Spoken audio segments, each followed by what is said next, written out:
બિલડી ખાતે આજે ઈદ ઉલ અઝહાના પવિત્ર તહેવારની કોમી એકતા અને ભાઈચારાના અદ્ભુત માહોલમાં ઉજવણી કરવામાં આવી હતી। આ પ્રસંગે મોટી સંખ્યામાં મુસ્લિમ બિરાદરોએ નમાઝ અદા કરી હતી અને સુખ શાંતિ માટે દુઆ માંગી હતી। ઈદગાહ ખાતે મૌલાના શહાબુદ્દીન સાહેબે નમાઝ પઢાવી હતી। તેમણે પોતાના સંબોધનમાં જણાવ્યું કે ઈદ ખુશીનો તહેવાર છે અને દરેક ભાઈઓએ હળીમળીને તેની ઉજવણી કરવી જોઈએ।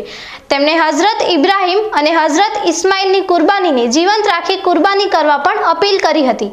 નમાઝ બાદ દેશમાં અમન, શાંતિ અને ભાઈચારો કાયમ રહે તે માટે વિશેષ દુઆ કરવામાં આવી હતી। નમાઝ પૂર્ણ થયા બાદ મુસ્લિમ બિરાદરોએ પોતાના પૂર્વજોને યાદ કરી કબ્રસ્તાન જઈ દુઆ ગુજારી હતી। ત્યારબાદ સૌ એકબીજાને ઈદ મુબારકબાદી પાઠવીને ખુશી વ્યક્ત કરી હતી। આ પ્રસંગે હિન્દુ ભાઈઓ અને બિલડી પીઆઈ ધવલ પટેલ ખાસ ઈદગાહ ખાતે ઉપસ્થિત રહ્યા હતા।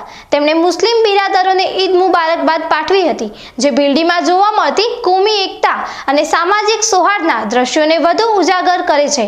આ ઉજવણી બિલડીની શાંતિપૂર્ણ અને સહિયારી સંસ્કૃતિનું પ્રતીક બની રહી।